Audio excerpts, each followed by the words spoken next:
Bien. ¿Interesante o no?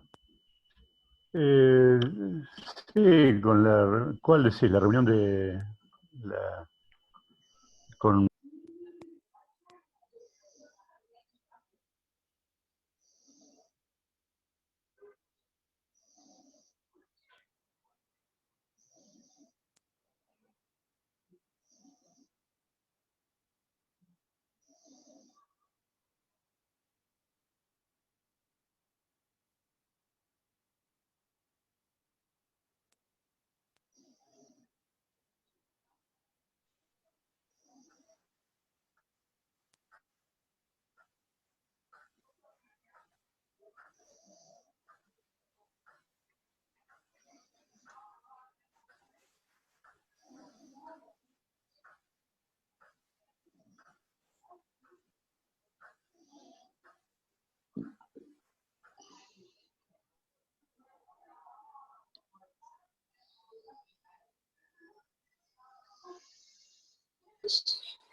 Empezamos también gradualmente.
Hello, and I do not want to alarm anyone, but did you know you have a thief in your company?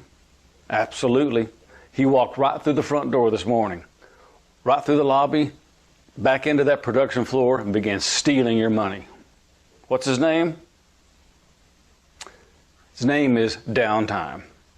Downtime is the #1 profitability thief on the planet today.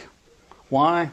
Because of our increased reliance upon microprocessor-based devices, robotic controllers, PLCs, variable frequency drives. Everything is automated. And the cost of that downtime has gone from maybe the low 5 figures now to hundreds of thousands of dollars an hour, depending on your particular region, particular industry. You know, it's often quoted to me as I travel around the world that, you're from the US, your power quality is great. Or even the European region, your power is great over there. But really, is that the truth? I mean, the National Electrical Manufacturers Association discovered that 90% of businesses here in the U.S. had over 1 hour of downtime. The vast majority of that was related to microprocessor lockups, loss of synchronization and processing controls, or things that could be attributed to what we prefer to call software confusion. So, if that's your industry, if that's your issue, realize it's not just the cost of replacing the circuit board. It's not just the cost of replacing that inexpensive PLC. It's the amount of downtime hours, a stoppage, the deferred production that is lost.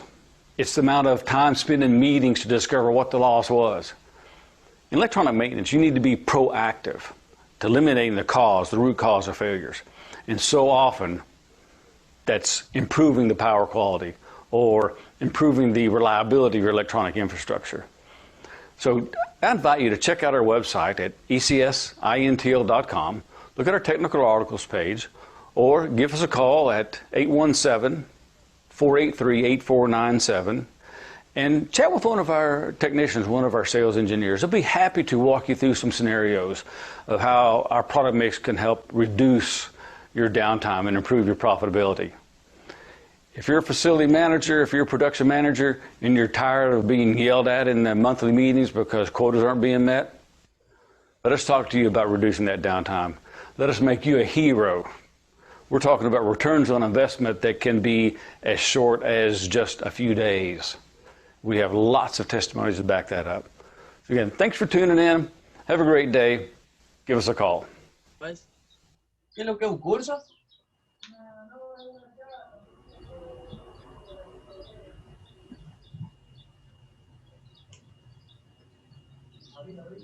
Sí, entré ahí. No, no sé, ¿eh? Sí, hay gente. Marcelo,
Hello, I'm Jeff Edwards, President of Energy Control Systems. Since 1987, our company here has been involved in the power quality industry, starting with simple products like surge protection devices, UPS systems, which battery backups, harmonic transformers. And in 2003, we launched internationally with a product called SignTamer. SignTamer is an advanced fourth generation surge protection device, which is literally enabling companies around the world to reduce and lower their operating expenses and improve their profitability. What I'd like for you to do is join us in the test facility and demonstrate a few of the characteristics and qualities of the SignTamer product. Please join us. You know, the predominant majority of the world has navigated over to the LED light bulbs for the sake of energy efficiency and energy savings. Now the quality of light is just as good or maybe better than what the old incandescents were. However, they do still have issues with transient surges, and surviving those without a surge suppressor is limited options at best. So we wanted to show you a 6,000 volt, 3,000 amp impulse into this light bulb from the electrical panel, being protected by the SignTamer RMST 40 1S1. As the generator charges up and releases the surge, you can see not even a flicker on the light bulb itself. Imagine the sensitivity of your computer being connected to a circuit like that. Let's go ahead and charge the generator one more time and catch the results. The generator is charging up to 6,000 volts, releases the surge. Again, not even a single blip on the light bulb. So now let's go in and turn off the SignTamer unit, and we will charge the generator one more time and witness the results of our moderately expensive LED light bulb. The capacitor is charged in the generator. We will release the surge and witness the results. Oops, the light bulb has been destroyed with just a single impulse of 6,000 volts and 3,000 amps. Imagine a room full of computers, processing equipment, or even just lighting in your commercial facility. Without the proper surge protection, that investment in energy conservation has gone right out the window.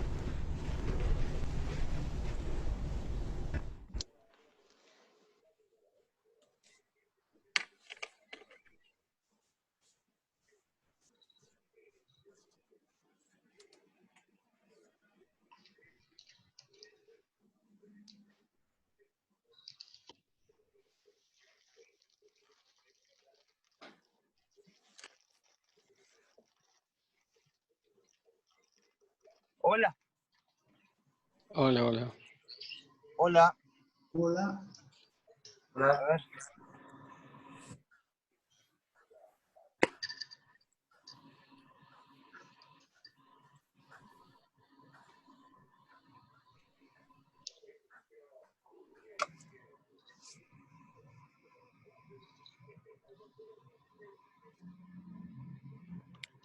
Bueno, ahí está nuestro expositor.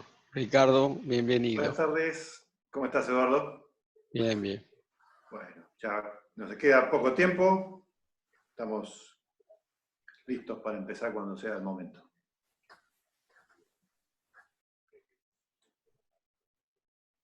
Muy bien.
Bueno, Eduardo, no sé, cuando vos digas, si querés, esperamos un poquito más, que se están sumando constantemente gente, o cuando vos me digas. Claro, como los tienes que admitir vos mismo, es un poquito incómodo, pero bueno, esperemos un par de minutos y después empezamos y los vas a tener que ir admitiendo. En todo caso, Bueno, eso lo está haciendo Karina por ahora, pero sí. después cuando te pasa el mando, que tal vez lo tengas que admitir vos. Bueno, ahí me dice, bueno, que cuando quiera podemos empezar entonces. Dale nomás. Vamos introduciendo. Bueno, buenas tardes a todos. Mi nombre es Ricardo Grunauer, soy de la firma Intelec Ingeniería Eléctrica. Y les cuento que nosotros nos dedicamos fundamentalmente a lo que es calidad de energía. Pero ¿cómo arrancamos? Arrancamos trabajando mucho en lo que son sistemas de puesta a tierra y protección contra descargas atmosféricas. Y en su momento, de la mano de lo que son protecciones contra descargas atmosféricas, como parte de lo que es el sistema de protección interior, fue que buscamos unas protecciones y ahí comenzamos la representación de una firma americana que es Energy Control System. Y a lo largo del tiempo empezamos a aprender que no solo el rayo es el problema para nuestra industria, sino que, como vamos a ver en minutos más, muchos de los problemas se generan dentro de nuestras propias empresas.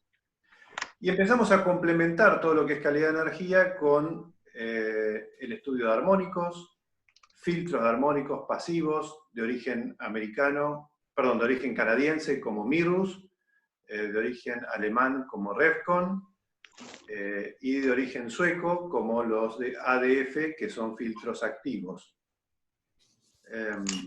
Bueno, el presidente de la compañía, con quien hace un rato estaba chateando, me pidió que haga llegar sus saludos a todos, y bueno, que está desesperado por viajar con todo esto de la cuarentena, ya que pasa gran parte del año dando vuelta por el mundo, visitando los distintos distribuidores y acompañándolos con sus clientes. Bien, entonces, si les parece bien, vamos a compartir la pantalla y a empezar con esto.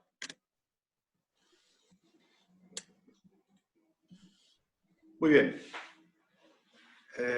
Confirmame nomás, Eduardo, que se está viendo, así. Se está viendo perfectamente, ¿eh? Listo, arrancamos. Bueno, ustedes conocen de qué vamos a hablar hoy, porque habrán visto el temario, así que no me voy a demorar en hacer ese detalle. Pero conversemos cuando hablamos de calidad de energía, ¿no? Problemas de calidad de energía puede haber muchísimos.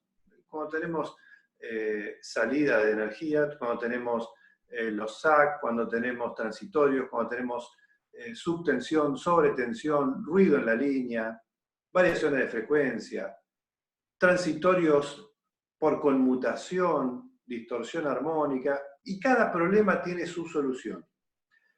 Debo decir que lamentablemente no existe una caja negra que arregle todos los problemas en uno. Entonces, cada vez que tengamos alguno de estos inconvenientes en lo que es calidad de energía, existirá una solución asociada a ellos. Y claro, cuando digo calidad de energía, no me refiero a las chanchadas que vemos a veces desde el punto de vista de las instalaciones, como estas cosas simpáticas que vemos en la foto, sino que me refiero más a otro tipo de problemas, que pensemos a ver de dónde vienen esos problemas. Bueno, solo el 20% de esos problemas son externos, y el 80% los generamos dentro de nuestras propias instalaciones. ¿Qué abarca el 20% externo? Bueno, justamente los rayos, las maniobras de la empresa proveedora de energía, los accidentes en líneas aéreas, las maniobras de nuestros vecinos, por ejemplo, en un parque industrial. Todo eso forma parte de los fenómenos externos. Sin embargo, a pesar de que son estadísticamente la menor cantidad, tal vez son los que más se hacen notar. ¿Por qué? Porque la relación causa-efecto es la más fácil de entender. En todas sus empresas, cuando tuvieron un impacto de un rayo, así sea un rayo indirecto, o un corte de energía y reposición, o una maniobra externa, todos asociaron la falla, la salida de servicio, el equipo quemado, o lo que fuere, con lo que sucedió externamente. Y vamos a ver que no es tan fácil asociar causa-efecto para los fenómenos internos, que sin embargo nos bombardean el 80% de las veces. A ver, un ejemplo sencillo. Esto no lo digo yo, lo dice General Electric, cuando en el laboratorio apagan 2 tubos fluorescentes y aparecen 24 picos que superan 1200 voltios. No, sí, 1200 voltios. Entonces, uno dice, bueno, a ver, ¿de dónde sale esto? ¿Por qué pasa esto? Y el motivo por el que pasa es la aplicación de una ley física, es la ley de Faraday-Lenz. El sistema responde tratando de mantener el estado anterior. Entonces, cuando circulaba corriente y estos tubos fluorescentes estaban encendidos, yo tengo en el circuito cargas inductivas y capacitivas que pueden acumular energía. En un momento dado abro el interruptor y esa energía que estaba acumulada es entregada generando esto que estamos viendo. Por supuesto que este es un ejemplo tal vez demasiado doméstico, pero para darnos idea de qué es lo que va pasando cada vez que tenemos una maniobra. Ahora, hagamos un poco de historia. Nosotros nos preocupábamos en origen por 3 tipos de carga: las resistivas, las inductivas y las capacitivas.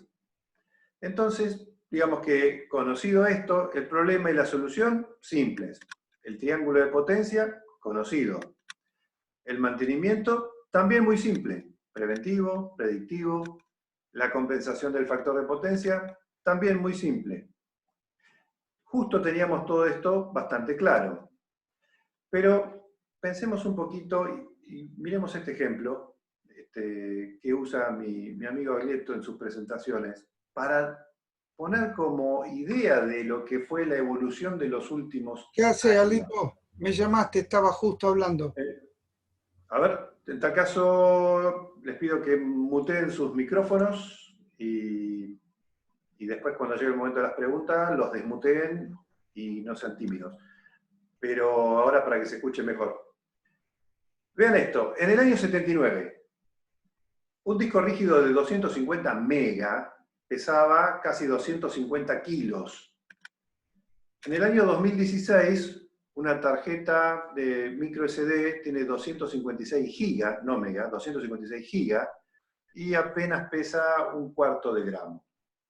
Y así como eso se fue miniaturizando, también sucedió que la velocidad de procesamiento fue aumentando significativamente en los últimos 20 años, en los últimos 40 años. Esa velocidad de procesamiento y esa miniaturización nos da una idea de lo más sensible que son los equipos modernos respecto de los más viejos. Entonces, ¿cómo termina afectando esto de las cargas modernas a la calidad de energía? De pronto, esa es la onda senoidal que me imagino tener, y esto es lo que termino teniendo. Ese es el triángulo de potencia, con la relación de potencia activa, reactiva y demás, que me imagino que tengo, y en la realidad tengo que empezar a pensar el fenómeno en 3 dimensiones, en virtud del contenido armónico que producen las cargas no lineales. Bien, vemos cómo entonces vamos teniendo algunos fenómenos que nos afectan respecto de lo que veníamos usando muchos años atrás. Vamos a ejemplos más industriales de lo que les mostré respecto de los tubos fluorescentes, que es maniobrar un tablero. Observen el valor nominal de la onda senoidal y fíjense qué pasa en el momento de alguna maniobra. Acá se llega a registrar más de 6.000 volts en ese fenómeno. Sigamos con otro ejemplo, un arrancador suave, en este caso de un ascensor. Observen, acá tengo el valor nominal, acá empieza a haber una alteración, pero la peor situación llega a marcar casi 6.000 volts de pico. Ahora veamos en términos de tiempo algunos de estos fenómenos, como cuánto duran. Y vemos que esto duró más o menos 1 microsegundo. Y estamos lidiando con un fenómeno que se desarrolla en el orden de los microsegundos. Por un momento piensen en sus equipos, abran sus tableros y piensen en las protecciones más rápidas que tengan. ¿Qué puede ser? ¿Algún fusible ultra rápido tal vez? ¿Qué tiempo de respuesta tiene un fusible ultra rápido? Algunos milisegundos. Bien. ¿Qué hace ese fusible ultra rápido frente a un fenómeno que se desarrolla en pocos microsegundos? Lo ve pasar, no puede hacer nada. En escala de tiempo, estamos hablando de un fenómeno 1000 veces más rápido. Entonces, atentos a eso. ¿Qué pasa con estas sobretensiones? Te estoy mencionando en todos los ejemplos miles de volts en nada de tiempo. Degradan aislaciones. Fíjense, si yo veo el microscopio, lo que son microprocesadores, empieza de a poquito y voy generando un daño, sobre todo en la electrónica, que como vimos es lo que tiene menos aislación, pero no afecta solo la electrónica, va a afectar motores, va a afectar generadores, y si digo que degrada aislaciones, esto implica que esa degradación es prematura y acumulativa, por lo tanto, menor vida útil de la carga. Acá ya es un tema muy importante. Pero tal vez hasta acá es la parte, podríamos decir, que todo el mundo lo intuía. O sea, tengo sobretensiones, me degrada componentes, los componentes se queman. Ven, atentos. No nos quedemos solo con que se nos quemen las cosas, porque ahora viene lo más interesante. Por supuesto que muchas veces, como el videíto que había pasado mientras esperaban que arrancáramos, Jeff comentaba cuando va por el mundo y le dicen, bueno, claro, ustedes en Estados Unidos tienen otra calidad de energía, o Europa mismo, y nosotros en Argentina acostumbramos mucho a echarle la culpa a la empresa proveedora de energía también, como si ahí estuvieran todos nuestros problemas. Pero fijémonos entonces, olvidémonos de compararnos el tercer mundo y vemos qué pasa en el primer mundo. Y acá vamos a ver un caso de Europa. Costo de los diferentes fenómenos de calidad de energía que suceden, ¿cuánto le termina costando a las empresas? Miremos, por ejemplo, acá a la izquierda tengo la industria. ¿Y cuál es el peor de todos? Bueno, el azul. Bueno, las pequeñas interrupciones, esos microcortes, y le sigue inmediatamente los transitorios. Estas dos cosas, por lejos, le ganan a todo lo demás. Entre ellos, bueno, flicker, desbalanceo, los armónicos mismos ocupan un lugar rezagado respecto a lo que implican las pérdidas por estos motivos. Y tengamos en cuenta una cosa. Vieron que hablábamos de ley de Faraday-Lenz, hablábamos de la maniobra. Muchas veces estamos muy preocupados por los microcortes. Atrás del microcorte tengo un transitorio sin duda.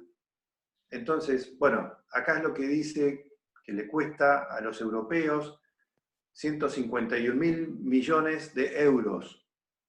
Eso es lo que cuesta. Primer mundo. A ver. Veamos acá. Bueno, lo tengo tapado el título, pero esto es un estudio de la Leonardo Power Quality.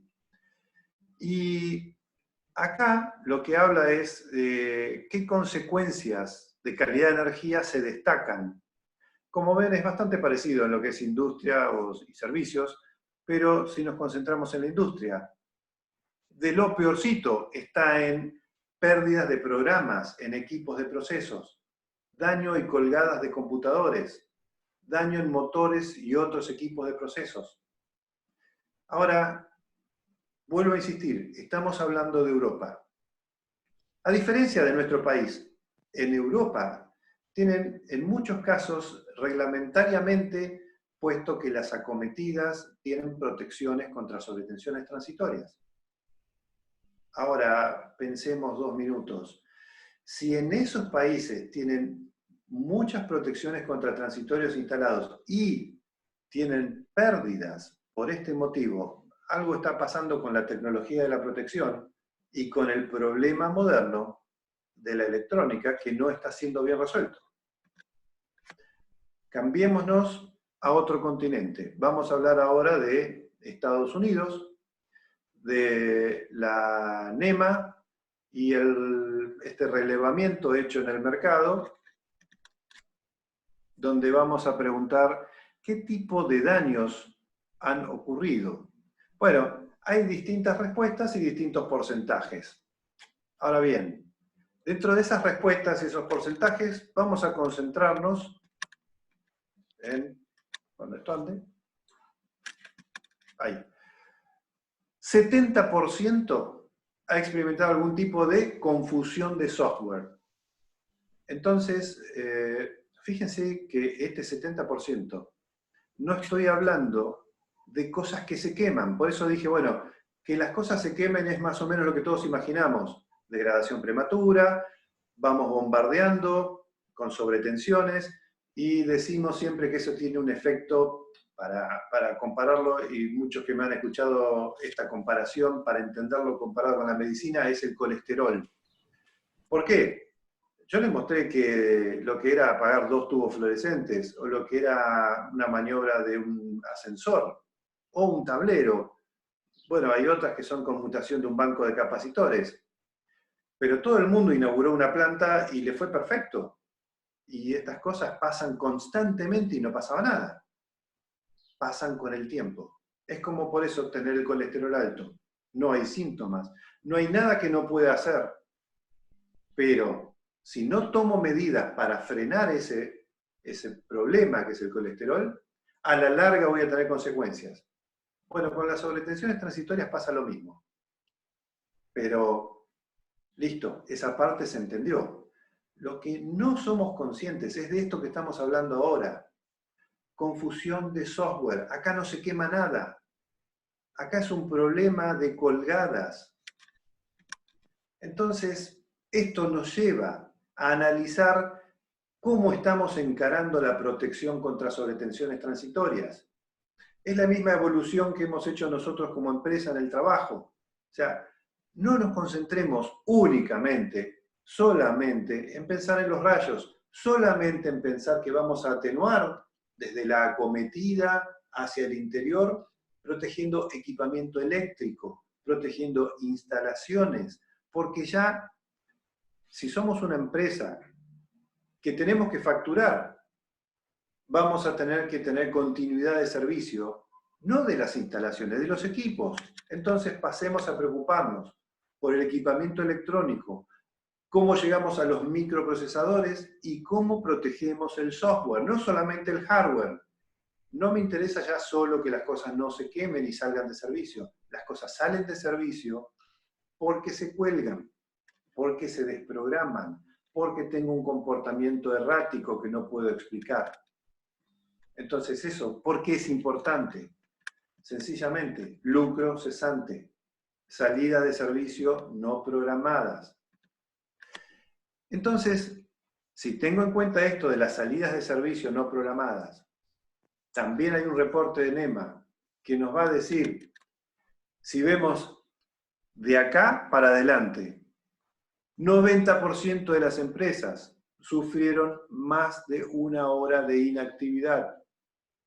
Eso cuesta dinero. De eso estamos hablando.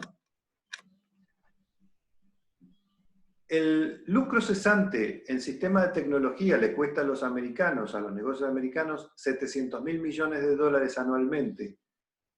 Fundamentalmente por falta de productividad de sus empleados, o sea, salida de servicio. Otra publicación que hace un profesor, ingeniero Dos Santos, dice que también 70% casi de las salidas de servicio no esperadas en los procesos industriales son causadas por disturbios en la red eléctrica. Y las paradas imprevistas tienen un costo muy interesante que no es solamente el repuesto. Hablemos también, como con muchos de ustedes lo hemos conversado, pensemos en el reemplazo, no sé, una luminaria LED en la industria. No tengo que pensar cuánto costó la luminaria, tengo que pensar que si está a cierta altura, tuvimos que disponer de un medio de elevación, tuvimos que vallar la zona, en muchas empresas eso va a significar permisos de trabajo, análisis de riesgos, o sea, un montón de personas y un montón de horas hombre dedicados a cambiar la luminaria. Ahora, si no es una luminaria y es un variador de velocidad o un driver, paró la máquina. Y si paró la máquina, ¿cuánto es el costo de parada por cada hora? X. Pero ¿qué pasó si esa máquina forma parte de una línea? Y entonces, cuando se acabó el acumulado, y esto lo saben bien los que manejan la teoría de las restricciones, como Toyota, cuando se paró la máquina y se acabó el acumulado, paró la línea. ¿Cuánto cuesta la línea? ¿Y todo por qué? Por un variador de velocidad, por un driver, que puede parar también, no sé, un puente grúa. Entonces, eso significa todo lo que se menciona acá en esta diapositiva, que acumulamos pérdidas dadas por la salida de servicio. Y encima, muchas veces la gerencia no llega a enterarse de toda la situación. Conoce una parte, porque debajo hay un ejército de gente que lo resuelve. Pero el que sí conoce del tema es el que está en la línea de combate. Atentos a eso también. A ver, ¿les ha pasado alguna vez que se hinchan o explotan capacitores? Que las baterías y luminarias LED acortan su vida útil respecto de lo que un fabricante dijo, que se desprogramen los PLC, que pierdan datos y memorias, que se dañen fuentes, drivers, variadores, PLC, UPS, o que el factor de potencia no pueda compensarse únicamente con capacitores. Bien, entonces ahí tenemos problemas de calidad de energía. Y dentro de nuestra industria, dentro de nuestro sanatorio o dentro de nuestro casino, en todos los casos, o adentro de un barco, ¿qué es lo que causa la distorsión en la calidad de energía? En general, todas las cargas no lineales. Recordemos que carga no lineal no tiene nada que ver con la relación entre tensión y corriente, si están en fase o no.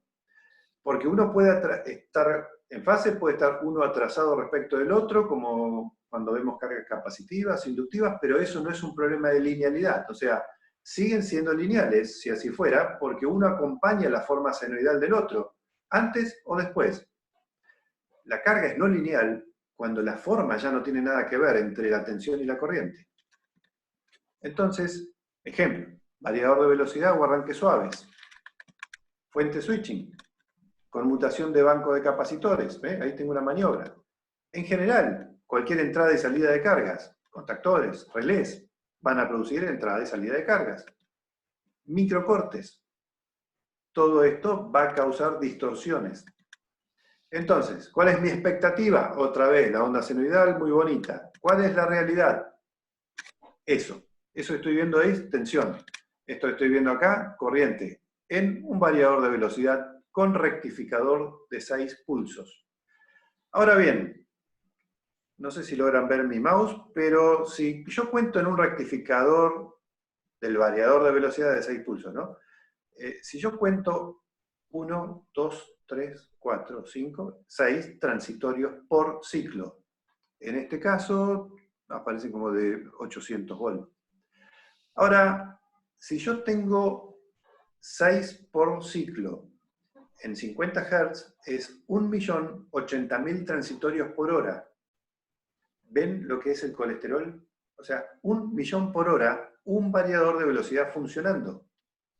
¿Qué significa ahora cualquier industria que tiene incontable cantidad de variadores funcionando?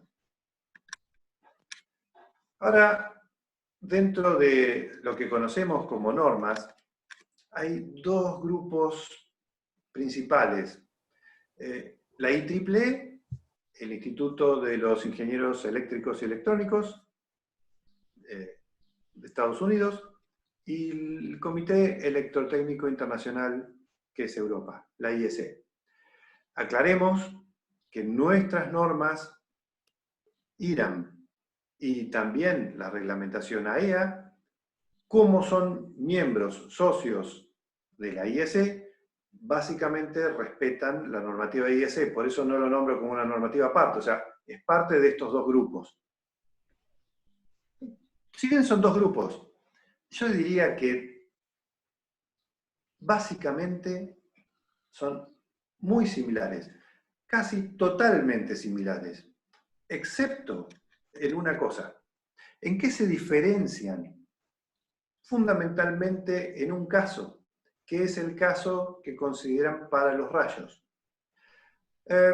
Para el europeo, tiene que considerar el impacto directo de rayo, entonces el primer escalón de protección se coloca ensayado bajo una onda que es la 10/350, y en ese caso, para la IEEE, va a ensayar equipos únicamente bajo la onda 8/20.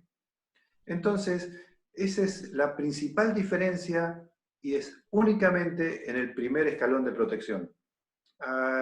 Tengamos en cuenta también que las normas 1000 americanas, que son normas muy exigentes, normas militares, y que tienen en cuenta y nacieron también en este tema con todo lo que es el sistema de defensa, ¿no? El sistema de satelital con detección amigo-enemigo, que pueden llegar a lanzar hasta misiles, así todo. Protegen sus equipamientos considerando onda 8/20. Y a lo largo de 25 años de aplicar esto, acá en Argentina y con clientes ubicados en las peores zonas de rayos y habiendo recibido rayos, equipos de la onda 8/20 han demostrado ser muy efectivos en la protección de los sistemas instalados aguas abajo. Esa es la principal diferencia. Ahora, Hablemos de formas de ondas normalizadas.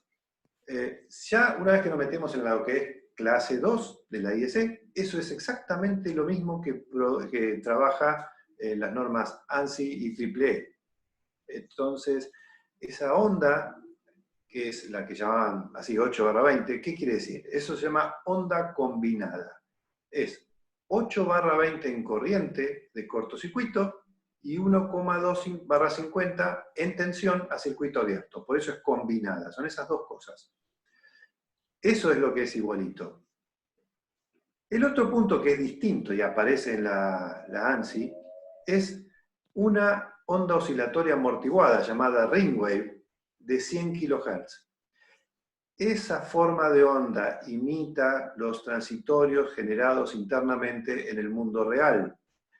Como vimos antes, son de menor nivel que todo lo que tenga que ver con rayos, causados por la conmutación de todos los equipos que tenemos adentro que mencionamos hace un rato.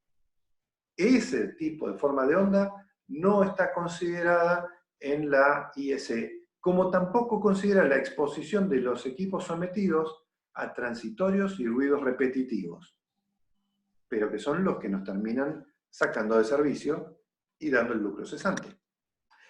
No vamos a dibujar acá formas de ondas reales, como es la forma. Eso es nada más que para tener una idea de comparación. Así que a lo bruto solo vamos a mostrar, por ejemplo, una onda que considera el rayo en el laboratorio es 10/350. Dos palabras, ¿qué quiere decir esto de 10 y 350? 10 microsegundos en el crecimiento de esta onda, en el frente de la onda, entre el 10% y 90% de su máximo. Y los 350 microsegundos son al 50% de la cola, desde el origen al 50% de la cola. Ese es el criterio en lo que significan estos dos números. Comparemos ahora, con mucho menos energía puesta en juego, la 8/20, y comparemos ahora la de los eventos internos, que van a estar entre 0,2 a 1 microsegundo. Como ven, muy poca energía puesta en juego, por eso le podemos mandar unos cuantos de estos y las cosas no se van a arruinar, pero vamos a ver qué nos termina causando ese pequeño problema. Cuando tenemos esta problemática planteada, entonces vamos a pensar en la solución. Y la solución tiene que ver con protecciones contra sobretensiones transitorias. Y ahí aparece el concepto de supresores y descargadores. Básicamente los metemos en la misma bolsa y empecemos por decir cuál es el objetivo de todo esto. Si yo tengo una alimentación y una carga, y existen una serie de eventos que la carga está recibiendo, y como vimos hace un rato, la va a estar dañando.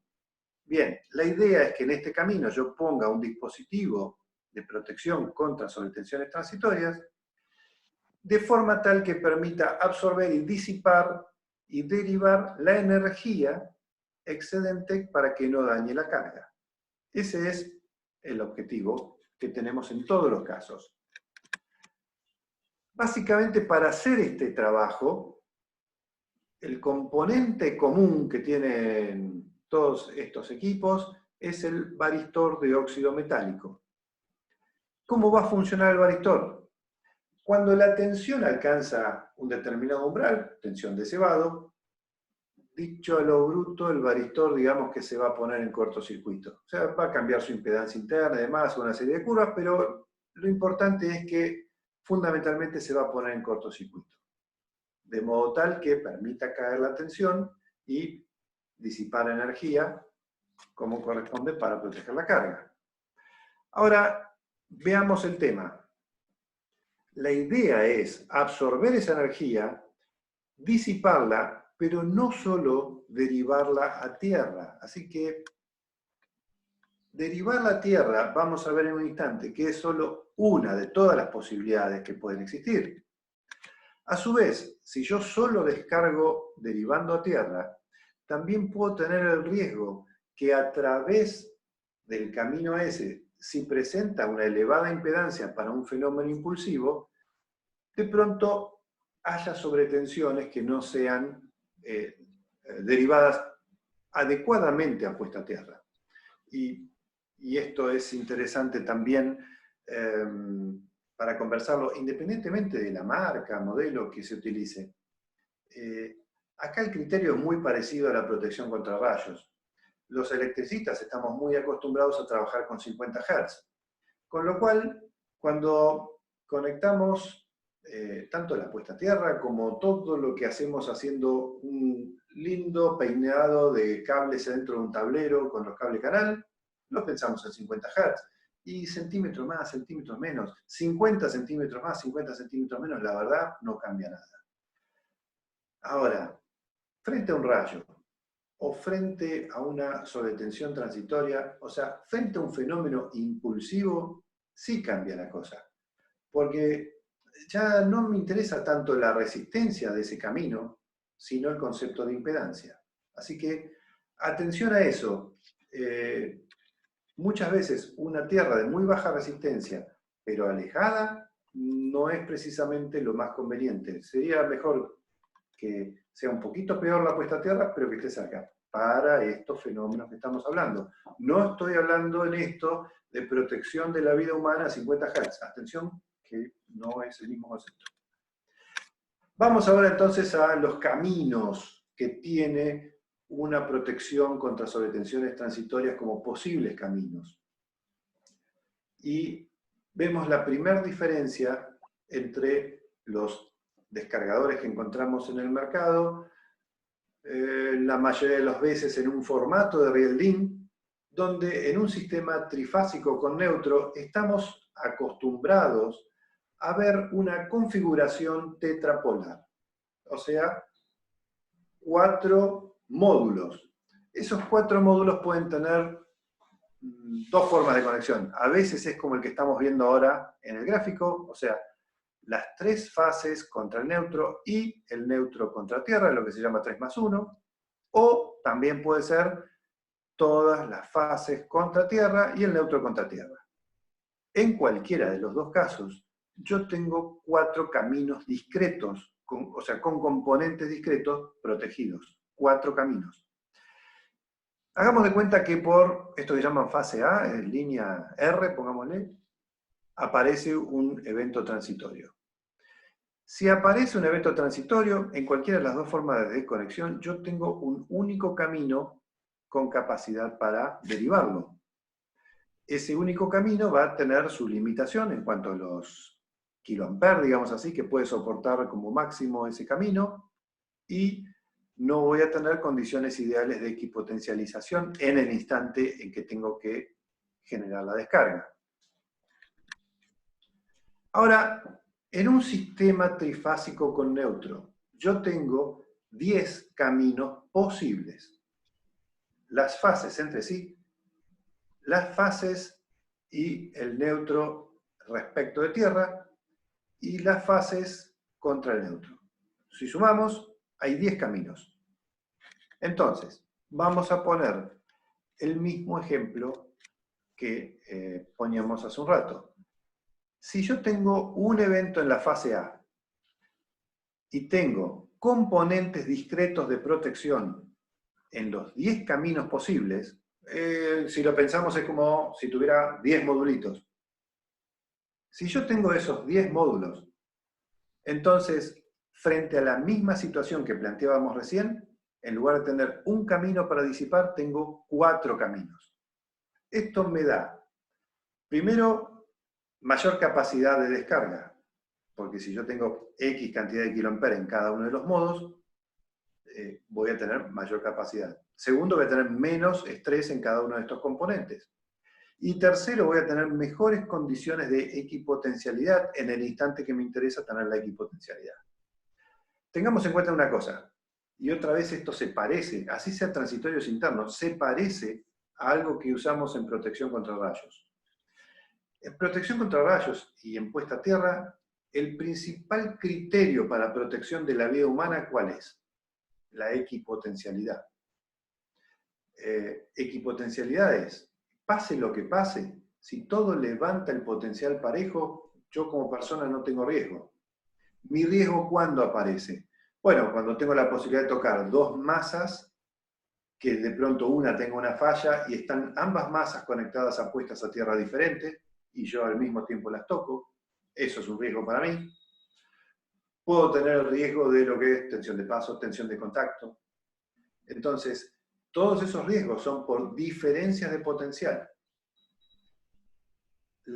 Tanto el pajarito como las personas que operan en línea de alta tensión se ponen al potencial de la línea y no hay ningún problema.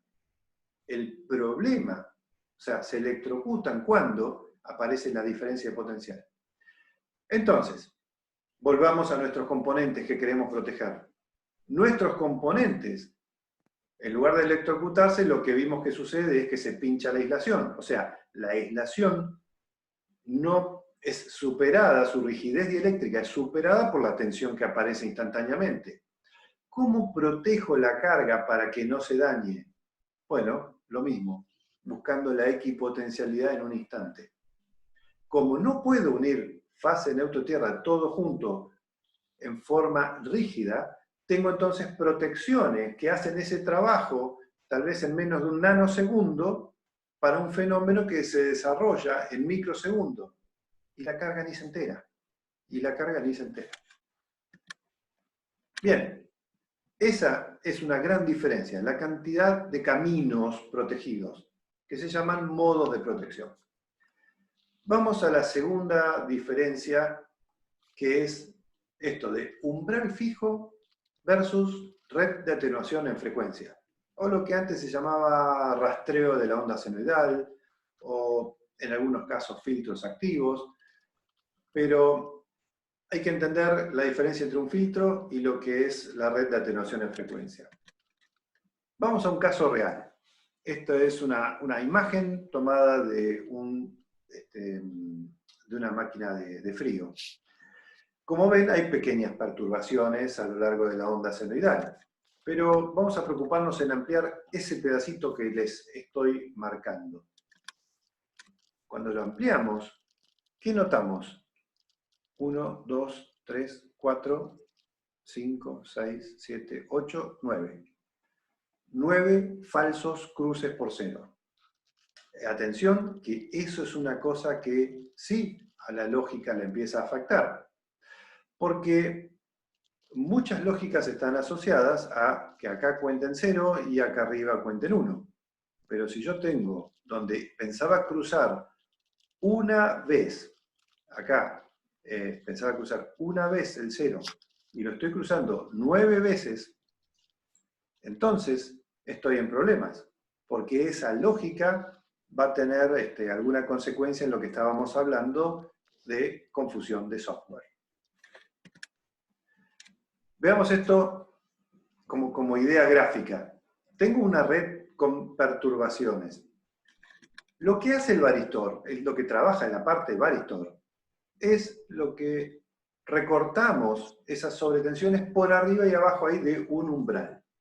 En el medio puedo hacer lo que quiera. ¿Qué significa que haga lo que quiera? Bueno, por ejemplo, acá tengo un falso cruce por 0. Entonces, estoy tal vez cuidando con esto la primera parte que dijimos que todo más o menos era obvia. Bueno, que las cosas no se quemen. Pero no estoy cuidando que las cosas no se cuelguen. Para que las cosas no se cuelguen, tengo que ir a esta tecnología que es la red de atenuación en frecuencia. Y eso presenta una gran diferencia en este mundo que les mostré de lucro cesante, de salida de producción, que pasa acá, en Estados Unidos y en Europa. Todos tienen el mismo problema. Tercer diferencia, lo que llamamos la resina de disipación.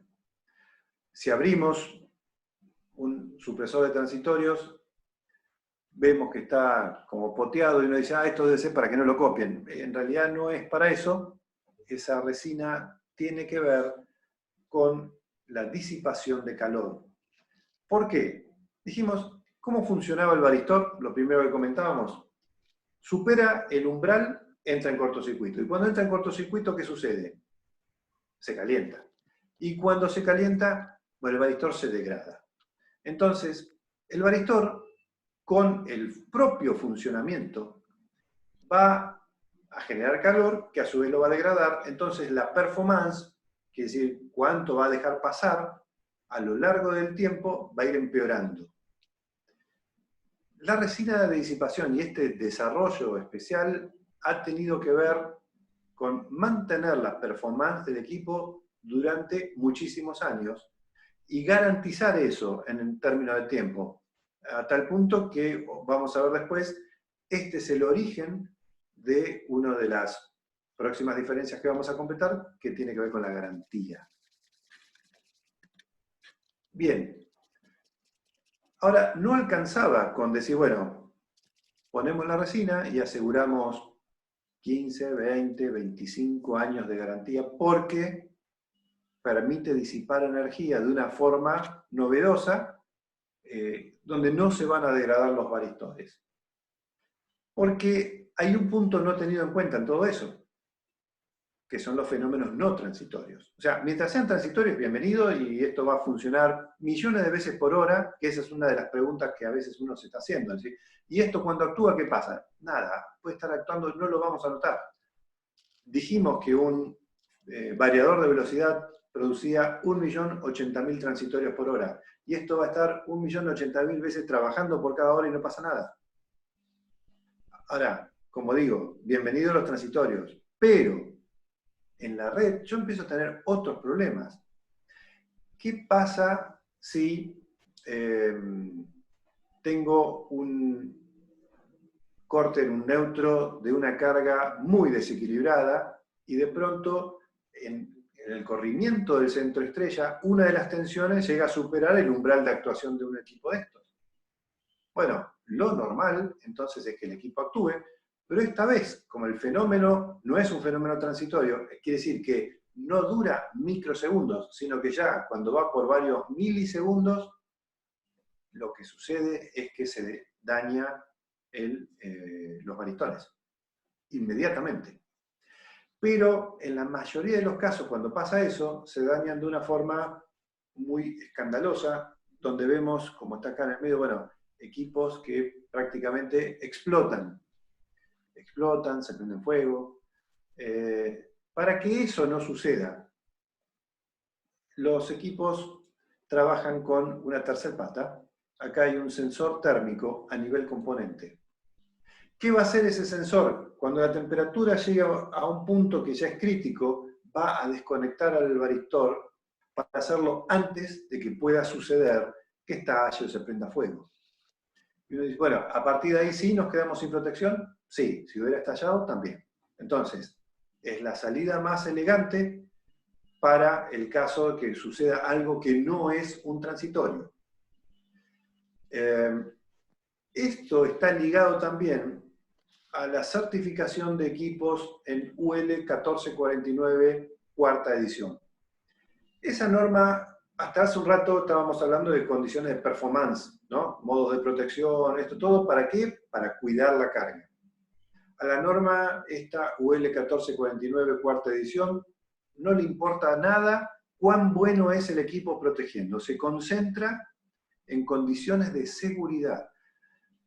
Ustedes van a estar metiendo equipos dentro de sus tableros, donde hay otro equipamiento crítico, y donde no queremos que esto destruya a otros componentes que son vitales. Entonces, es muy importante las condiciones de seguridad. El otro punto, por eso acá en esta misma diapositiva se habla de la cuarta y quinta diferencia, y ambas ligadas a la seguridad, es la protección normal de fusibles. Los fusibles de línea son los fusibles con los que se conecta el equipo, incorporados.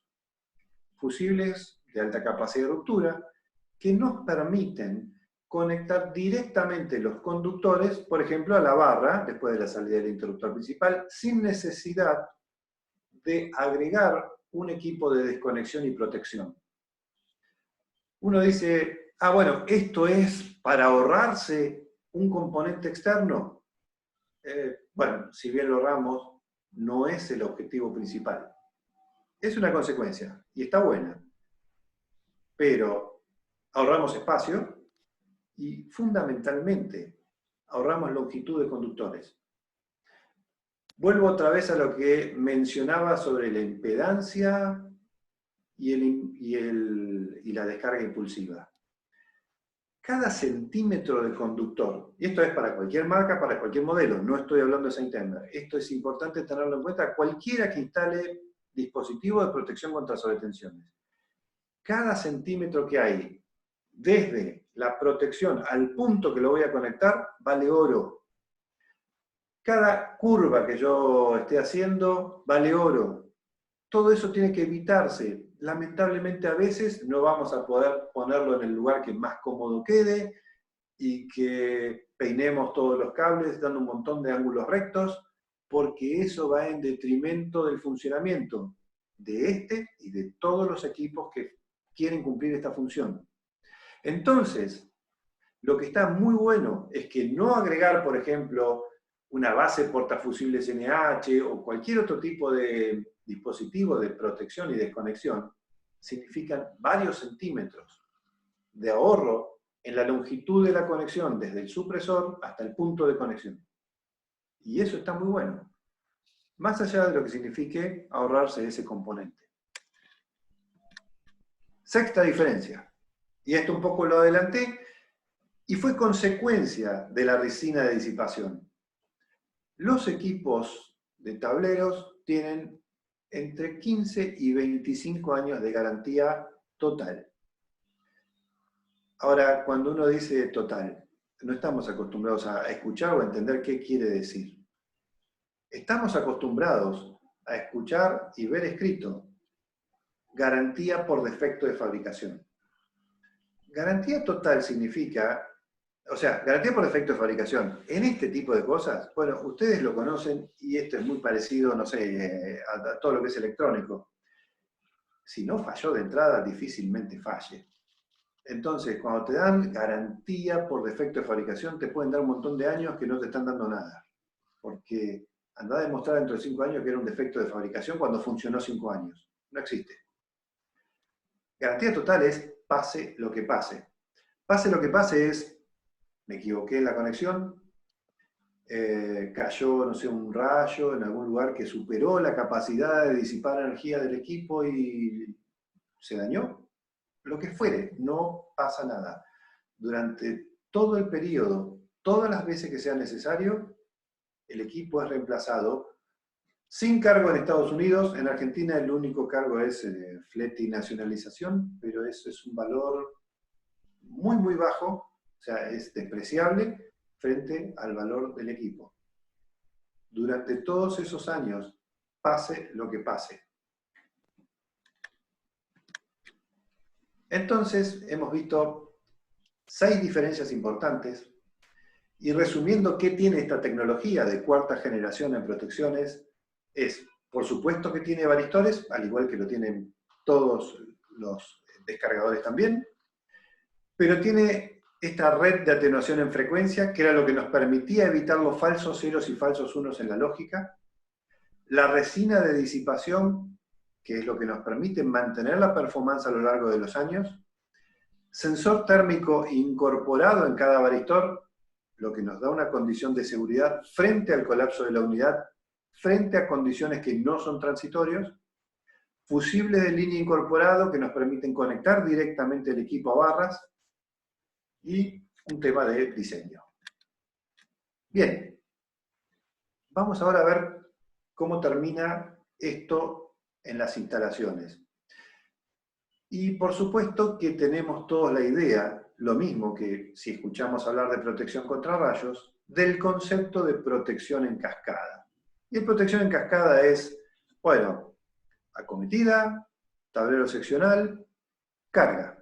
Por ejemplo, y en 3 escalones, si tuve un evento de 200 kV, terminan adecuadamente, podemos terminar en 20 volt, que son inofensivos a una carga. Bien, esto es verdad, esto es necesario, pero si me quedo con este concepto, es obsoleto. porque acá estamos protegiendo básicamente instalaciones. Y en el concepto moderno, yo me tengo que meter acá, en la carga. Dijimos que el concepto moderno es proteger microprocesadores, proteger equipos. Entonces, en estas nuevas condiciones de trabajar en plantas con alto contenido de disturbios, voy a tener que preocuparme por, como mínimo, proteger lo que se llama la etapa de potencia y control. Potencia y control. Eso es lo mínimo dentro de la máquina. Entonces, ¿por qué? Hagamos de cuenta que, por razones presupuestarias, decimos, bueno, vamos a empezar de a poco. ¿Qué es lo que piensa la mayoría de la gente? Vamos a poner algo en la subestación. Bueno, ¿qué sucede? Viene un evento de afuera. Ejemplo, maniobra de la empresa Energía, maniobra de mis vecinos en el parque industrial. Y es verdad, este es el primero que lo ataja y deja pasar algo. Primer concepto, tensión residual. Todos los equipos de todas las marcas de todo el mundo tienen una tensión residual. Caja negra, un evento, del otro lado, lo que va a la carga, eso es tensión residual. SignTimer tiene la menor tensión residual del mercado. No obstante, hay una tensión residual. Y con un solo escalón puede ser dañino para todo lo que venga aguas abajo. Segundo tema. Dijimos que uno de los principales problemas internos es el switching, arranque, parada de equipos, funcionamiento de cargas no lineales, como los variadores de velocidad. Entonces, por ejemplo, este tablero, hagamos de cuenta que alimenta a muchos variadores de velocidad o muchas máquinas con variadores de velocidad. Quiere decir que en barras de este tablero yo tengo una serie de sobretensiones donde se van a molestar unos a otros. En ese caso, el que está acá arriba, en la subestación, o en el TGVT, está de adorno porque no ve el fenómeno que está pasando en las barras aguas abajo. Entonces, gasté dinero en poner tal vez el equipo más robusto en la alimentación, pero va pasando el tiempo y no veo ningún cambio con las colgadas y las desprogramaciones y algunos daños en plaquetas que tengo acá abajo. Si quiero ver resultado rápido y quiero poder ir creciendo en la instalación, tengo que arrancar por la máquina, potencia y control de la máquina, y después le voy cuidando las espaldas con el tablero y del tablero al otro tablero, y así llego a la subestación y tengo mi planta protegida. Entonces hablábamos de tensión residual. Bien, es muy importante conocer y que el fabricante le dé al usuario cuál es la tensión residual. Acá hay un ejemplo de cómo se ofrece una hoja de datos. Y fíjense que esta información diría que ningún fabricante la da. En el mejor de los casos dice, bueno, nivel de protección, que nivel de protección son escalas, es menor de 1500 volts, por ejemplo. Pero lo importante para un modelo dado, si vemos la parte de abajo de la tabla, es que para cada modo de protección, en la tabla yo puedo ver, por ejemplo, de línea a línea, 3 ensayos diferentes. Y para cada ensayo, ¿cuánto deja pasar? Entonces, ese es un dato trascendente y el más importante de una protección contra sobretensiones transitorias. ¿Por qué? Porque lo que deje pasar es lo que termina recibiendo la carga. Cuanto menos deje pasar, mejor protejo la carga, menos degrado sus aislaciones, menos posibilidad tengo de cambiar el estado lógico de un semiconductor. Entonces, todo lo que conversamos antes, salvo las condiciones de seguridad, cuántos modos de protección tiene, no mencionamos temas que a veces, como son muy engañosos de dibujar, el tiempo de respuesta, un montón de cosas que podemos nombrar individualmente, apuntan a una sola, tensión residual. Queremos dejar pasar lo menos posible. Dentro de lo que es hablar de protección contra transitorios, no solo tenemos que ocuparnos de lo que son la parte de energía eléctrica. Porque también tenemos cable de telefonía, también tenemos cable de comunicaciones que tenemos que atender. Y, como digo, a lo largo de los años venimos aprendiendo y seguimos aprendiendo. Hasta hace muy poco tiempo yo hubiera dicho que todo lo que son unidades para proteger datos me iban a preocupar solo cuando tengo cambio de zona en protección contra rayos. Ejemplo, tengo la vigilancia con todos los sistemas de video y un cable que va a la cámara que está colgado en la columna afuera. Ese conductor, coaxil o Ethernet, es factible de tener una sobretensión, incluso inducida por una descarga atmosférica. O cuando tengo un lazo de corriente de un instrumento que está en el campo. Lo mismo, sala de control al campo. Me preocupaban los rayos. Hace muy poco, y también intercambiando experiencias con otros colegas, sobre todo de Latinoamérica, hemos visto que máquinas que presentan muchos problemas de fallos están asociados a problemas de comunicaciones. Y empezamos a ver cómo bajaban las alarmas de fallos protegiendo cables Ethernet o RS485. Entonces, lo mismo, todos problemas internos, no caía ningún rayo, no había ningún problema externo. Estamos hablando a veces de comunicaciones dentro de una misma máquina, o sea que no hay cambio de zona. Entonces, en el mundo moderno, ese ruido que podamos filtrar un poco va a atenuar muchísimo las salidas de servicio no productivas de esa máquina. Entonces, uno dice, ¿por qué ponemos protecciones contra transitorios? A diferencia de Europa no las tenemos como, si no hablamos de rayos, no las tenemos como obligatorias. Las ponemos por una sola razón. En la balanza vamos a comparar cuánto nos cuesta protegernos adecuadamente y cuánto nos cuesta ese lucro cesante que dijimos que involucraba todo el circo que involucraba. Comparando ambas cosas, voy a llegar a un retorno de la inversión. Entonces, algunos, cuando estamos dando la charla, terminan preguntando, uy, como en mi casa ya van 2 veces que se me quema el televisor, ¿esto lo puedo usar también para eso? Obvio, pero no te das la cuenta. Porque tal vez se te quema el televisor cada 10 años. Y en 10 años, un día empiezan lo que son, no sé, el plasma, después el LED, después el HD, después el Ultra HD. Entonces, a veces te conviene ir cambiando de tecnología. Y si te quedas sin televisor, la verdad, es muy difícil evaluar un lucro cesante por ese motivo. Por eso la cuenta no cierra para eso. Pero distinto es cualquier otro caso en la industria. Acá, bueno, nuestros amigos de Brasil, en un equipo de rayos X en un aeropuerto, hacen todos los cálculos, tiempo de retorno a la inversión en el mismo día. Otro caso, esto creo que era en iluminación, o sea, algo no productivo, tiempo de retorno de la inversión, 32 días. Y así, si les cuento quién tiene el récord en retorno a la inversión, nuestros colegas también en el sur de Brasil, en una línea robotizada de Coca-Cola, 2 líneas, donde había colgadas y por lo tanto paradas. El retorno de la inversión en esos 2 casos, en un caso fue de 4 segundos y en el otro caso de 6 segundos.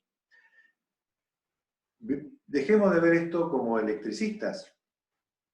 Y por eso digo que lo que justifica el implantar protecciones contra sobretensiones transitorias en nuestras instalaciones es un tema económico. Es un tema económico que el resonador magnético, que tiene cola hasta la madrugada con turnos, no deje de funcionar porque alguien factura con eso, y si no factura porque es un servicio público, hay que dar ese servicio público. No hay muchos de repuesto en ese caso. Si es una máquina de un centro de control numérico, lo mismo. Tiene que seguir funcionando porque tenemos que cumplir una producción. Y si es una tragamoneda de un casino, lo mismo, porque cuando sale de servicio alguien no se sienta ahí adelante. Y si es un cajero automático del banco, lo mismo, porque se van a otro banco. Entonces, tenemos que asegurar continuidad de servicio. Y vemos que hay retornos de inversión muy rápidos. Esto es un comentario. ¿Qué sucede cuando alguien ya tiene tecnología de varistores de óxido metálico en cualquiera de sus marcas y dice, bueno, ¿qué es lo que le está faltando? Le está faltando lo que vimos como red de atenuación en frecuencia. Le está faltando aquello que evita que tenga los falsos ceros y falsos unos en la lógica.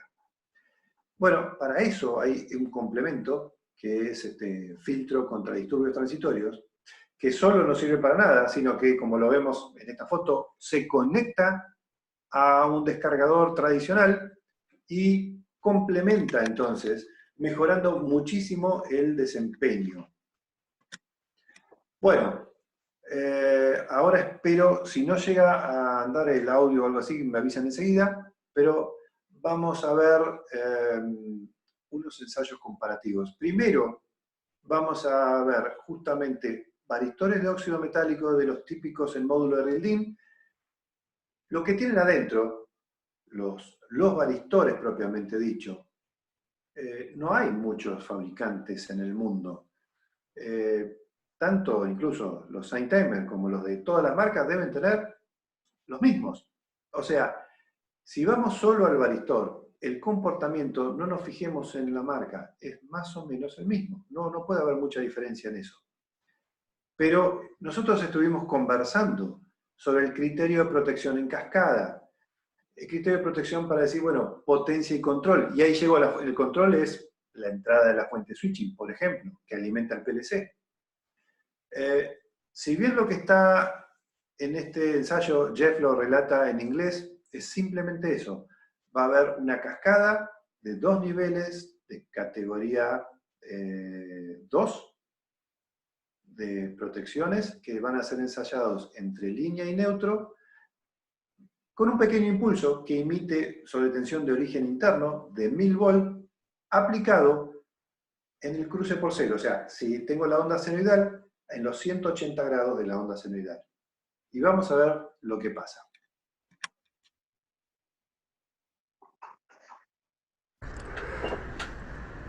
You know, one of the things that we've been talking about for decades almost, it seems like, is that the fact that we need to do cascade approach to be able to reduce the residual voltage at the secondary level, specifically supply voltage and control voltage. Well, there are a lot of folks that believe that if they just use the typical standard class 2 type devices, then they get, you know, that cascaded approach, that cascaded benefit. And we just want to show that in this scenario, this is not quite the truth. Here we have our setup. We've got a couple of little class 2 devices, and both of them, you know, at 175 volts, 180 volts, and we've got our scope. Now we're only going to set this up for 1,000 volts, minor neutral. We're going to inject it at 180 degrees on the sine wave, because really what we're concerned with is those false zero crossings. So we generate the transient, and then let's look at the scope and see what the residual is. Well, if we look at one at 0, we put it at 0 degrees, bring it down to a let through of about 450 volts. Entonces, como dije, si bien no tenía ni subtítulos ni hacía falta, lo que estamos viendo es un generador de impulsos que metía esto que está descrito acá, 1000 volts entre neutro y tierra, aplicado en el cruce por cero de la onda senoidal. ¿Qué vemos como resultado? Una tensión residual de 450 volts, y lo interesante es, cambiamos el 0 por un 1 porque a su vez la tensión residual supera la cresta de la onda senoidal. O sea que donde la lógica espera un 0, estoy teniendo un 1. Y a su vez, seguramente si esto lo ampliáramos, veríamos que esto tiene más de un cruce por 0, visto en detalle. Ahora vamos a ver la cascada, pero con dos equipos supresores Saint-Elmer. Exactamente el mismo ensayo.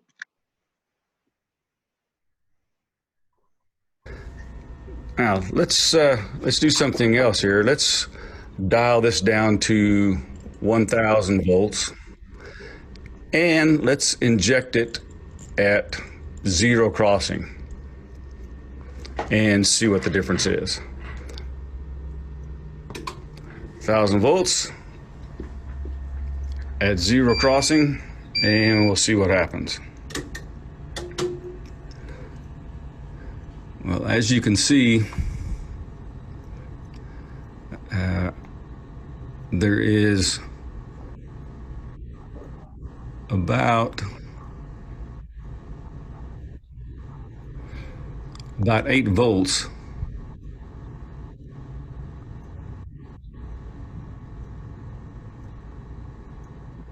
now take that back, it's about 2 volts, but notice there is no false 0 crossing. It totally eliminates that from coming back to the negative side of the sine wave. So the 1,000 volts transient, we've eliminated that down to about 3 volts, and there is no false 0 crossing. That's the power of the Saint-Elmer frequency attenuation technology. If your clients are looking for the best in protection to eliminate tensión residual menor a 3 volts sin falsos cruces por 0. O sea, en la primera de cambio además lo amortigua de tal forma que no vuelve a haber otro cruce por 0. Y con esa tensión no hay tampoco cambio de estado lógico de un semiconductor. Esa es una diferencia trascendente, como dije, el tratar de generar una cascada con una tecnología o con la otra, cuando tenemos aguas abajo, equipamiento con microprocesadores. Ahora bien, ¿qué comentario es habitual escuchar? Decir, bueno, no, nosotros hemos decidido a las cargas críticas le ponemos una UPS doble conversión online y listo. Total, tomo energía, rectifico, cargo batería, vuelvo a ondular, nada de lo que pasa en la entrada va a afectar la salida. Bueno, hablemos 2 minutos de esto.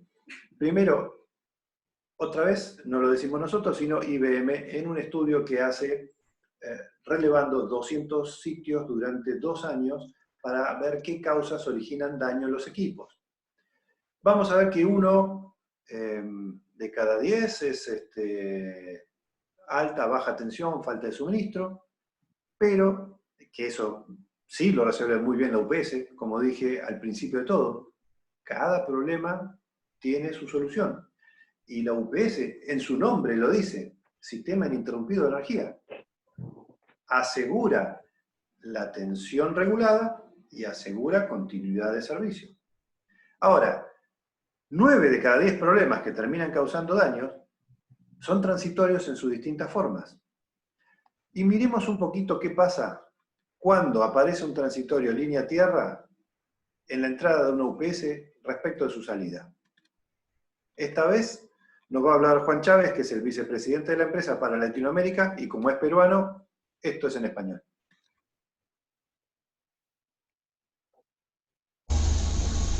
Ahora haremos una prueba lanzando transitorios de 2000 voltios y 67 amperios en Ringwave, aplicando un UPS True On-Line de doble conversión, y veremos qué sucede a la salida del UPS entre línea y tierra. El voltaje residual entre línea y tierra llega al nivel de 1458 voltios. Interesante. 2000 volts se inyectaron en la entrada, 1458 se miden a la salida. Vamos a repetir esto, pero colocando una protección en la entrada de la UPS. Ahora vamos a hacer la prueba de transitorio de 2000 voltios y 67 amperios del tipo Ringway, alimentando un UPS True Inline de doble conversión entre línea y tierra con aplicación de supresor Sine Timer. Veamos el resultado de voltaje residual a la salida del UPS. 25. El voltaje residual entre línea y tierra, 35 Bueno, voltios. interesante. 1458 sin ponerle protección. Y aclaremos, todas estas UPS dicen incluye protección contra pico de tensión, como suelen ponerle, porque tiene varistores en su entrada, como los tiene la fuente de un servidor. Los tienen, y sin embargo, ¿por qué se dañan? Entonces, dos conclusiones que yo sacaría de esto. Una, si yo quiero proteger una carga delicada, más allá de asegurarle continuidad de servicio, tengo que prever la protección adelante de la UPS. Y en muchos casos, adelante de la salida según su potencia. Pero también tengo que cuestionarme, ¿quién cuida a la UPS? ¿O acaso la UPS no es un equipo electrónico sensible? ¿Quién de ustedes se dedica o tiene UPS y ve cuántos módulos se le han dañado? ¿O cómo baja la vida útil de las baterías respecto de lo que dijo el fabricante? Entonces, ese tipo de problemas es evitable. ¿Por qué no vemos ahora un poquito esto llevado a la práctica? Algunos casos y ejemplos de montaje. Bueno, al lado de un interruptor principal conectado en paralelo con la salida. Y lo que vamos a ver acá también, como a veces yo dije, hay que ingeniárselas para el lugar donde vamos a instalarlo, para minimizar la longitud de esos conductores. Acá vemos, bueno, un variador que es para motores de corriente continua, donde se protege potencia y control en el equipo, y acá un supresor conectado directamente a los bornes de entrada de un variador de velocidad. Esto en la industria de la alimentación, donde vemos que distintos cubículos tienen variadores de velocidad protegidos con los supresores de transitorio, sumado a algunas otras protecciones que van en la etapa de control dentro del propio tablero. Acá, bueno, es un caso con todo lo que es el movimiento de valijas de un aeropuerto, y como vemos en la foto de la derecha, en un mismo tablero, protección conectada, ya está fuera del tablero, porque se ve que no entraba, pero conectada directamente, está entrando por el techo, a la parte de potencia, y conectado para todo lo que es el manejo del control, a la fuente switching, los equipos que van a los PLC. Entonces, potencia y control. Acá estamos enfocándonos directamente en estas dos fotos a lo que es la etapa de control, en cualquiera de los casos. Esta es una protección trifásica, muy pequeña, pensada para fuente switching, o sea que esto está directamente conectado en paralelo con L1, L2, L3, tierra. La entrada de la fuente switching. Y en este otro caso, en lugar de haber fuente switching, es un caso donde se da mucho, por ejemplo, en chillers, se da también en compresores de aire, y en otras máquinas también que toman alimentación de dos líneas, y después hay un transformador de 380, dos líneas, 380, y del otro lado salen todas las tensiones de baja tensión que alimentan la parte de control. Bueno, en este caso, este equipo está en serie con el primario del transformador. Si lo coloco en serie, no me voy a preocupar tanto por la longitud de los cables. ¿Por qué? Porque internamente esto sigue estando en paralelo con una longitud mínima. Así que no, lo que cuenta como longitud es la distancia de la protección a la línea, no el cableado que hay a la carga. Acá podemos ver que no importa la posición de trabajo. El del medio es un tablero de un centro de cómputos, o sea, cada una de estas salidas termina yendo a un rack. Acá arriba están las barras, la protección en el techo directamente a la barra. La protección abajo, a la derecha, directamente a la barra. Y en este otro caso es en un sanatorio donde no entra este equipo, o sea, todo lo que es retrofit, todo lo que es meterse en una instalación que ya es existente, permite la posibilidad de colocarlo afuera. Esta manguerita y prensacaño, todo esto también viene con el equipo para los casos que sea necesario, y con hacer un agujero con la mecha de copa de 1 pulgada es todo lo que hay que hacer para poner este equipo en forma externa, y la indicación de los LEDs de paso nos da la visualización del correcto funcionamiento. Bueno, acá hay más ejemplos en la industria del oil and gas, desde la generación hasta lo que son los equipos actuadores. Acá arriba a la derecha tenemos protecciones en la parte de datos, como ven se intercala en la ficha de B9, hay protección para RS-232, hay protección para RS-485, hay protección para Ethernet, con PoE, sin PoE, todo lo que es la parte de instrumentación y control, podríamos decir, con los distintos tipos de entradas protegidos. En la industria farmacéutica, acá vemos lo mismo, un equipo externo, porque no entraba en el tablero, ven, conectado directamente a lo que es el seccionador principal, y adentro, conectado a la fuente switching, el segundo escalón que da la protección al control. En la industria metalmecánica, protecciones de CNC, pueden ser a veces potencia y control, o a veces tenemos más componentes que proteger. Acá vemos un tablero donde hay, a la vista, 4 protecciones. Y así, en todos los casos, potencia y control. Potencia y control. Esto entiendo que es industria de la minería, con protección, esto que está acá es lo que está en lo de la derecha, es la puerta abierta de lo que vemos en el medio, protecciones de arrancadores suaves en la industria de la minería. Protecciones de equipamiento de frío. Lo mismo, está externo al tablero porque ya no entra, no fue concebido para ponerlo en el interior. Y a veces hay que ingeniársela para ponerlo como se pueda. Las 2 etapas, en este caso es de un chiller, la parte de potencia está dentro del edificio, en la alimentación que va al chiller, y la parte de control metido dentro del propio chiller. Esta es la protección de, acá están las barras, y acá arriba se ven banco de capacitores. Entonces, la conmutación en un banco automático implica un fenómeno amortiguado, pero que alcanza lo mismo, miles de voltios y se va atenuando. Entonces, este es un generador de transitorios para el resto de la instalación. Bueno, más ejemplos, protegiendo driver, protegiendo variadores. Acá vemos como si fuera un mini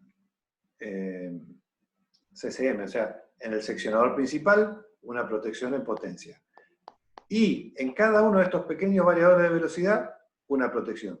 ¿Esto qué nos asegura? Que siempre voy a tener 2 escalones en esa cascada, en el camino que fuere. Por ejemplo, si vengo de afuera de la instalación, encuentro 1 en el seccionador principal, 2 en la entrada del variador y proteger el variador. ¿Qué pasa para lo que se molesta entre un variador y otro? Que al fin y al cabo terminan compartiendo el mismo juego de barras. Encuentro uno de un variador, encuentro otro del variador. Las protecciones trifásicas siempre están puestas en paralelo, razón por la cual es bidireccional. No importa de qué lado venga la energía, de qué lado venga el transitorio.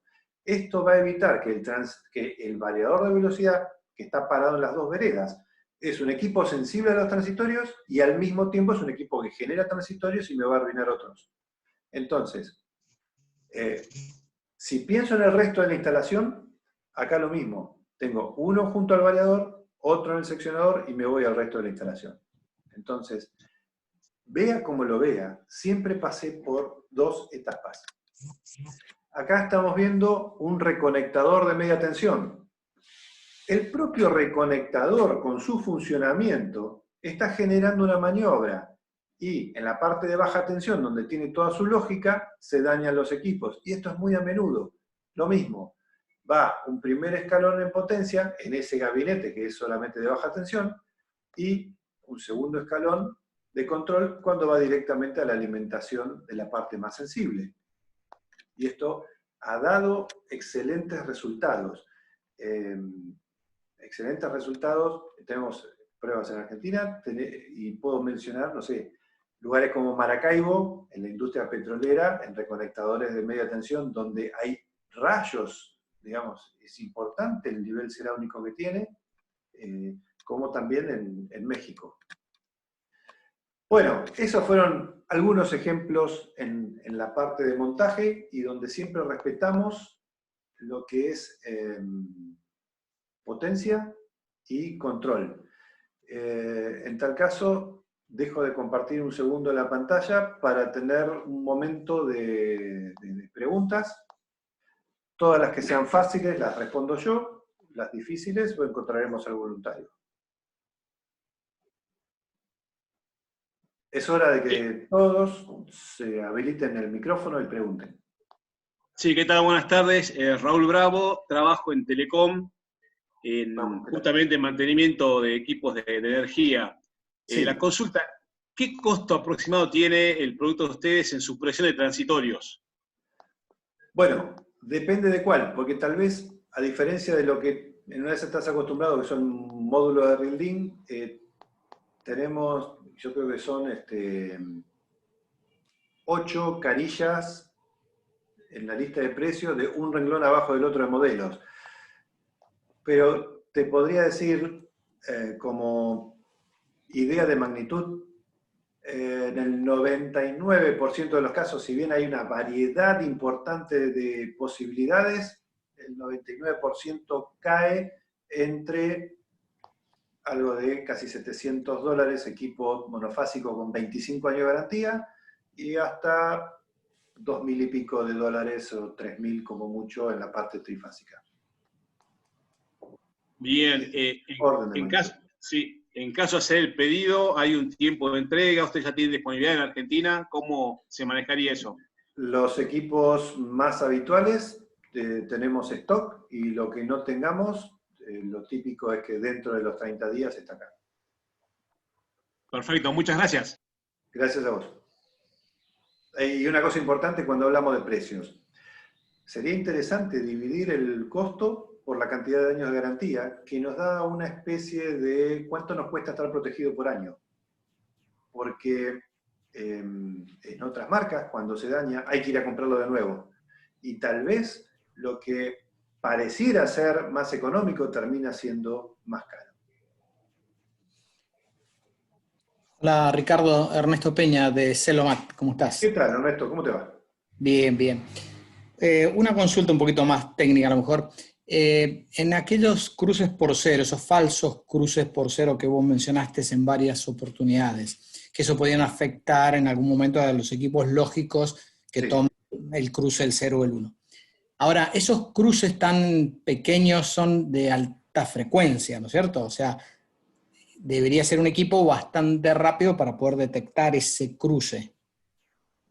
Bueno, de hecho lo es. El filtrado que tiene, casualmente, tiene su máxima atenuación en 100 kHz. Ok. Que 100 kHz es la onda de ensayo, digamos, de laboratorio, esa ringwave que imita los fenómenos de switching internos. Entonces, la máxima atenuación la logra para los 100 kHz. Ok.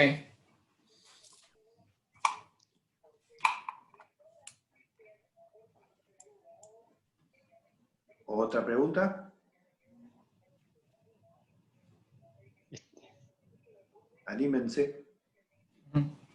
Peor es estar de este lado.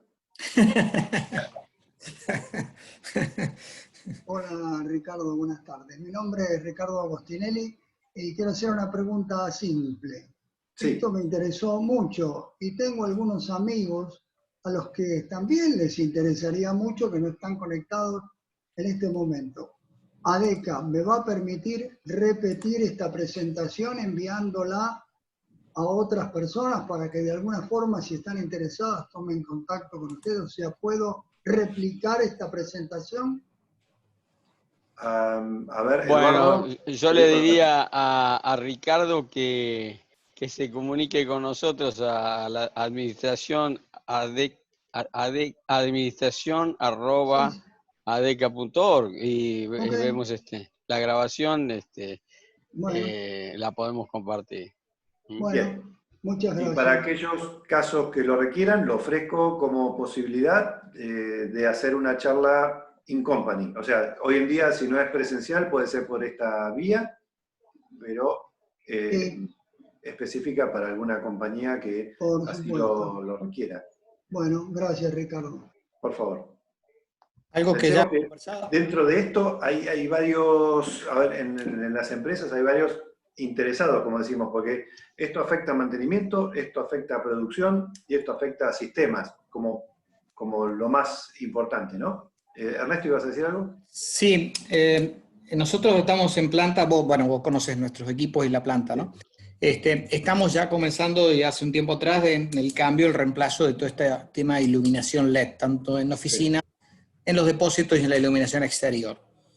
La influencia de ese cambio frente a la cantidad de máquinas que tenemos, la cantidad de drivers y PLC y todo eso que tenemos en planta, la influencia, el peso de esa modificación versus incorporación de maquinarias, ¿es tan importante como para volver a rever aquellos que ya vimos con vos en algún momento? ¿O puede ser despreciable frente a la carga que nosotros tenemos hoy? No es importante seguramente desde el punto de vista de carga, pero sí es al revés. Es toda la carga que tenés funcionando en tus máquinas, con arranques, paradas, equipos de frío, equipos con variadores y demás, produce una serie de perturbaciones en la red, y en esa misma red está la iluminación. Lo que va a pasar es que la vida útil de la luminaria va a ser menor. Y va a ser menor por dos motivos. Y acá aprovecho para enganchar otro tema, del cual, si quieren, algún día podemos hacer otra charla distinta, que es armónicos. La mayoría de las personas también piensan, cada vez que nos juntamos, uy, yo estoy teniendo problemas con armónicos. Y la verdad que tienen problemas con transitorios, no con armónicos. Pero, ¿qué tienen de común? ¿Qué tienen de común el problema de armónicos y el problema de transitorios? En ambos casos se da que la consecuencia, hay una consecuencia que es la misma, que es acortar la vida útil. Entonces,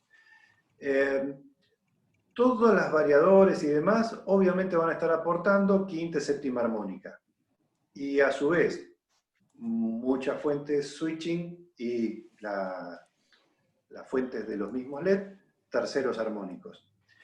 Entonces, el armónico va a producir acortamiento de la vida útil de un montón de componentes. Entonces, si yo le sumo dos cosas, armónicos y transitorios, y todo va a durar menos. O sea, por eso es una de las cosas que al principio yo decía, bueno, ¿cómo se fue complicando con el advenimiento y la incorporación masiva de cargas no lineales?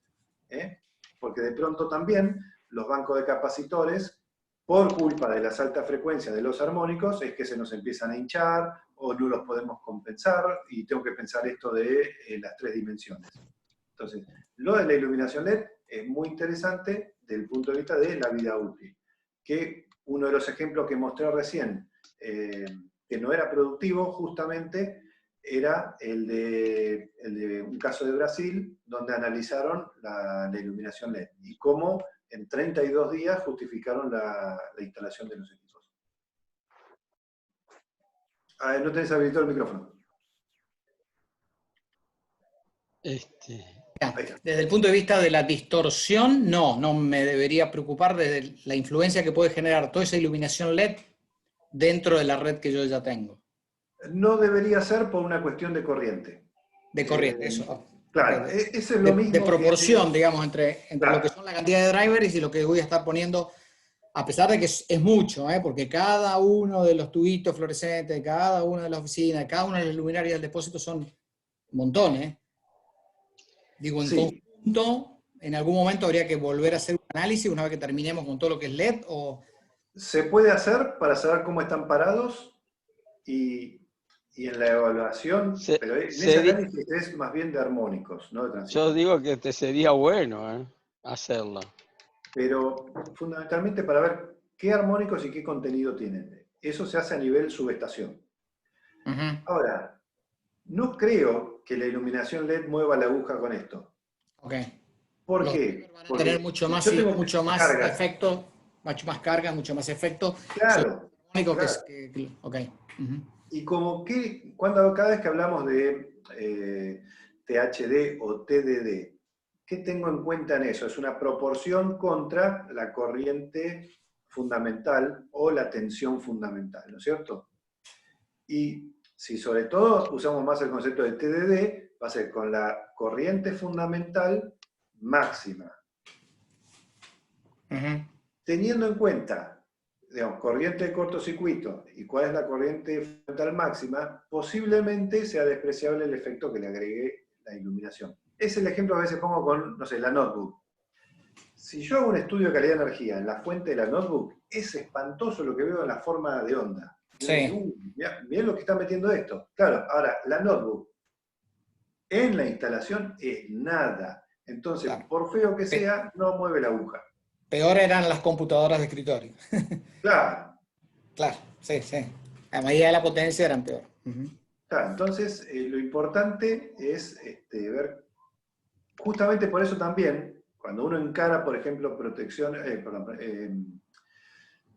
lidiar con los armónicos, una de las medidas es, bueno, si no estamos pensando en equipos automáticos, estamos pensando en equipos pasivos, no activos, es ir a los grandes motores.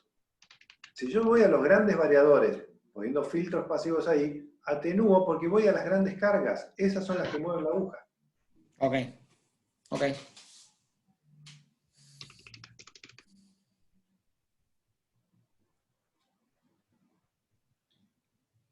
¿Para qué otra persona más?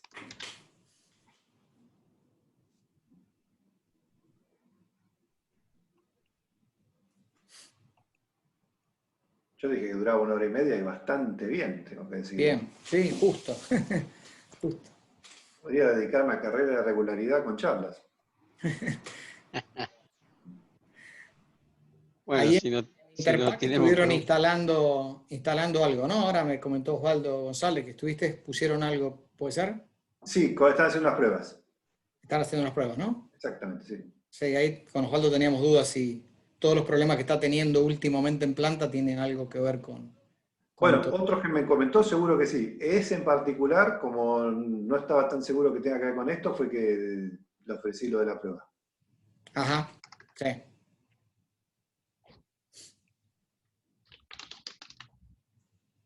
Muy bien. No sé si hay algo en el chat. No. Bueno, Eduardo, no sé, ¿qué te parece si no hay...? Bueno, si todo el mundo no quiere preguntar por el ánimo de equivocarse, ¿viste? Bueno, no importa. Ya por lo menos se llevan la inquietud y tienen como conectarse contigo y nosotros, bienvenido a ADECA. Bueno, gracias. Haremos si querés, no sé si el año que viene o, por supuesto, después de la DECA 2020, que va a ser ahora el 28 de octubre, 28, 29 y 30 de octubre son nuestra semana de control automático. Bueno, ahí después de ahí, si querés proponer lo de calidad del tema de las frecuencias. El armónico. Armónicos. Armónicos. Interesantes. Muy bien. Bueno, quiero aprovechar entonces para agradecerles a todos los que han participado, para ponerme a disposición en colaborar en vuestras empresas en lo que necesiten. Y bueno, excelente fin de semana y espero verlos pronto. Ricardo, bueno, muchas gracias, Ricardo. Muy clara la explicación, muy bueno. Me alegro. Gracias, Ricardo, muy buena la explicación. Buen fin de semana. Igualmente. Muchas gracias. Excelente la explicación, Ricardo. Muchas gracias. Gracias.